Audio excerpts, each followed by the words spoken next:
गुलाम रसूल महल, गुलाम रसूल महल, बेटे आलम, उस्ताद हुक्म करें। बिस्मिल्लाहिर्रहमानिर्रहीम। काबिल एहतराम साईं इंतज़ार हुसैन छलगिरी साहब, मुझे साथ जो साथी गाजी खान जमाली साहब, मुझे प्यारो भाउ मुख्तियार अहमद सोलंकी साहब, ज़िले नौशहर फिरोज जो बहादुर सदर पीर मुज़फ़्फ़र हुसैन साहब, साईं नज़ीर शाह साहब,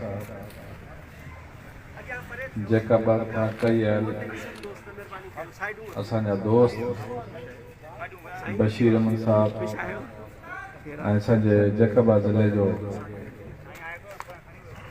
जनरल सेक्रेटरी साहब, सारी जेकर मां भुली वञा या सिटी जो हुजे, सिटी सखर जो सदर मोहतरम मोहम्मद अली शेख साहब ऐं असांजो प्यारो भाउ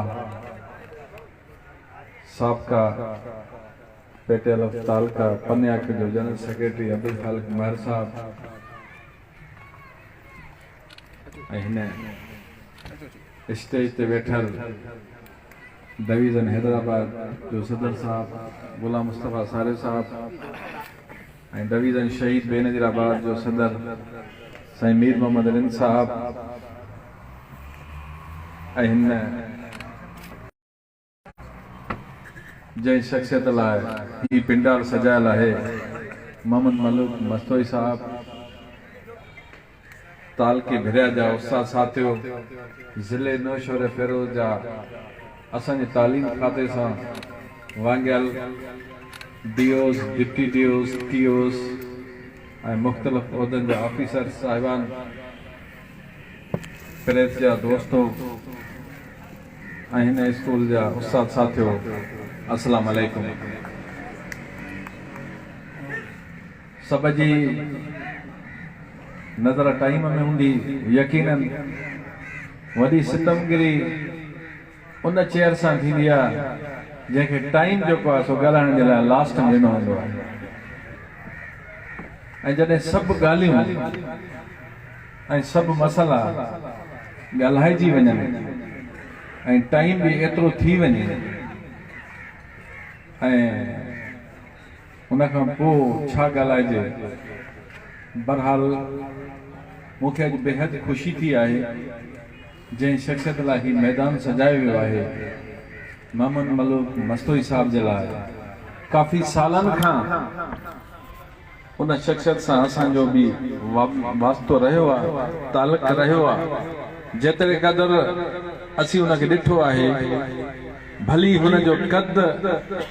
बिल्कुलु मूं वांगुरु नंढो हुजे, पर उन जा जज़्बा जेके आहिनि जबलनि वांगुरु जवान जवान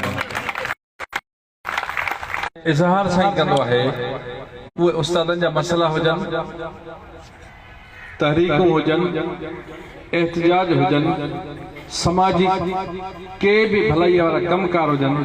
सभ खां पहिरियां साईं मोहम्मद मलूक मस्तोई उन्हनि जे अॻ में पेश रहियो आहे। लिहाज़ा अवां अॼु डिपार्टमेंटल तौर हिकिड़े अहिड़े शख़्सियत खां तव्हां जुदा थी रहिया आहियो जंहिं खां काफ़ी हिते दोस्तनि चयो त असीं सिखिया हुआसीं, कन खे